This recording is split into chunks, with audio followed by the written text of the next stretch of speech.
Buenas a todos, esta obra la encontré en tapa, en drama, así que ya se podrán imaginar que tiene su toquecito de romance. Dolor de un dragón. El protagonista comienza contándonos que últimamente ha tenido el mismo sueño de manera repetitiva, el cual lo hace ver envuelto en llamas. Es una pesadilla que no lo deja dormir bien. Su madre lo llama para que se aliste para no llegar tarde a la escuela. Aquí le hace caso y lo vemos llegar a la institución, donde dos compañeros están hablando acerca de un libro de mitología medieval. Cuando este le pregunta de qué hablan, el rubio le comenta que estaban suponiendo qué harían ellos en aquellas épocas. Él dice que sería un gran cazador de dragones y enamoraría a todas las chicas. Quizá debió decir damas para entrar más en contexto. Se ve que se cree un galán. Aquí le dice que él no pegaría nada en esa época,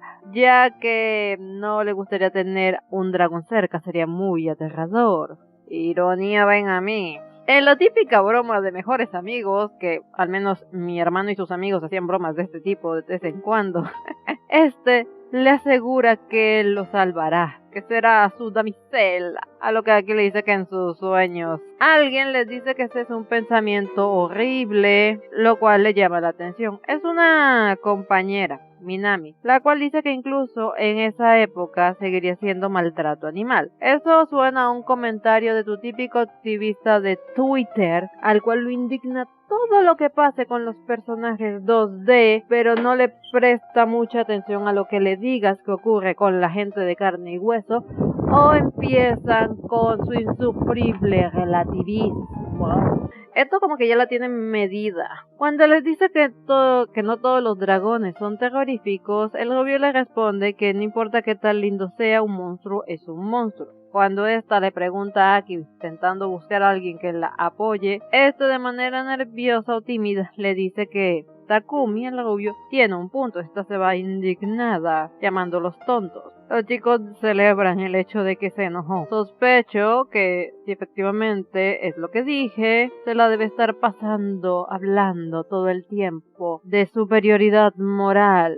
Y bueno, no me gusta el acoso, pero hay personas que cuando te irritan, ya te queda es fastidiarla para que se vaya. El otro amigo, Nemu, le dice a Aki que está sonrojado y se comenta que siempre le pasa con esta Minami. Ahora, Takumi también lo nota, pero le pregunta que se siente bien, lo que Aki le confiesa que se siente un poco enfermo desde la mañana. Takumi, preocupado, se da cuenta de que tiene mucha fiebre. Supongo que fue a la enfermería y por eso lo mandaron a su casa. Pero por alguna razón se detuvo en una tienda para comprar un refresco. Cuando no logra alcanzarlo, extrañamente otro muchacho, sin mediar palabra, le hace el favor. Aquí piensa que otra vez él. Solo le agradece y se va. El muchacho de la caja comenta que siempre es lo mismo. Se queda en el sitio, le alcanza algo a Aki y se va a comprar unas golosinas. Aquí está intrigado por este muchacho, el cual se muestra bastante impávido. No quiero que salten demasiadas alarmas aquí, pero yo diría que el muchacho tiene una conducta un tanto acosadora. Digo, si hiciera eso e intentara comenzar una conversación, lo comprendería, pero de esta manera es inquietante, cuando menos. Ya en casa, la madre le cuestiona un poco que haya llegado, y al acercarse a él nota que está muy rojo y piensa que debería llevarlo al hospital. Aquí le asegura que solo es un poquito de fiebre y solo necesita dormir, lo que tranquiliza a su madre, aunque esto se me hace muy extraño, ya que si lo vio así debió por lo menos buscar para medirle la temperatura y verificar que no esté demasiado alta. Ya sabemos que para que te duela la cabeza con una fiebre no debe ser poca cosa. Cuando se queda dormido, escucha una voz que le dice que no le tema al fuego y lo llama bebé.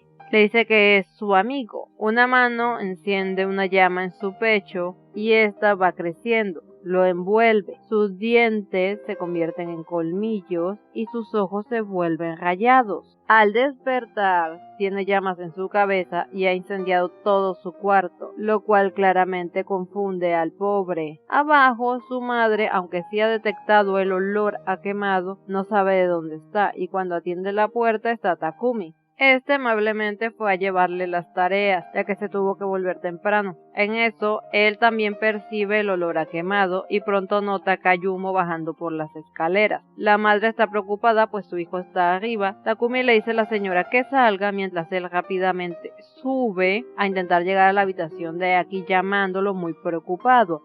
Quizás debió intentar cubrirse la nariz con la camisa por lo menos para que el humo no le vaya a entrar tanto a los pulmones. Consternado, el muchacho se queda paralizado viendo a Aki pidiendo la ayuda, el cual se ha transformado de manera llamativa. Por cierto, aunque se supone que por la idea del título, que este muchacho ahora es un dragón, la cola no es propia de estas criaturas. Y si lo es, nunca he visto un dragón realmente con esta cola. Esta es más bien del tipo que se le tiende a poner a los demonios, el cual está basado, si no me falla la memoria, en un dios de otra religión, pero creo que no es la griego-romana. Ahora se me perdió, lo vi en un documental hace varios años. Bueno, Takumi está desconcertado, sin saber qué hacer, y cuando Aki se le acerca se espanta y se dice que se aleje de él. Bueno, el miedo al fuego, a lo que esté sucediendo, todos actuaríamos así, sinceramente.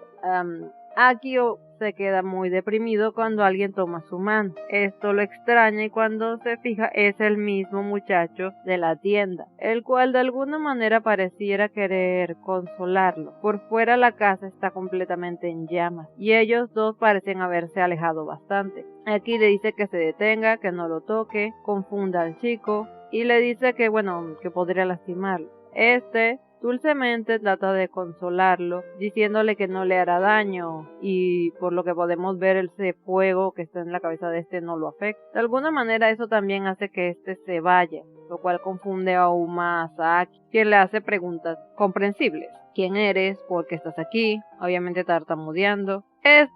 Le dice que vino a buscarlo, aún mostrándose no muy expresivo, aunque sí se ve medio como incómodo cuando le pregunta por qué, y le dice de manera así como quizás no queriendo decirlo, que sea su esposo. Creo que estamos de acuerdo en que se le ha adelantado unos pasos. Primero debería hablar de noviazgo, aunque primeramente tendría que saludar, presentarse, decir su nombre, intentar ser amigos, ya sabes, lo normal. Aquí se desploma, supongo que debido a todo lo que ha pasado, yo diría que no ha pasado ni 45 minutos desde que despertó a este punto, y le pregunta en llanto ¿por qué? Creo que más bien debería preguntarle ¿qué dijiste? ¿Qué pasa aquí con las tildes? En serio, yo le diría, ¿pero qué dijiste? O sea, repite, está muy sorpresiva esa respuesta, un tanto quizás salía de la nada. Sí, a la obra le falta un poco de contexto, pero supongo que es eso de querer jugar con el misterio y el que está pasando aquí. Personajes que pueden mantener la atención con lo que está pasando, me parece que sí puede darse ese lujo. Imagino que ya cuando publique la siguiente parte empezará con las respuestas respectivas de lo que le esté sucediendo aquí, ya que hasta el momento en el que se le colocó la mano en el pecho, que inició esa pequeña llama, todo estaba bien con el muchacho, es decir, lo que haya pasado fue lo que le causó esta transformación y antes de eso no estaba en esa situación. Bueno, ya les comenté que esta obra se encuentra en tapas. También me gustaría avisarles que este miércoles tengo pensado hacer un directo en el cual quiero hablar de la primera temporada de La Tenebrosa Evelyn que finalizó recientemente. Eso es todo por mi parte. Chao.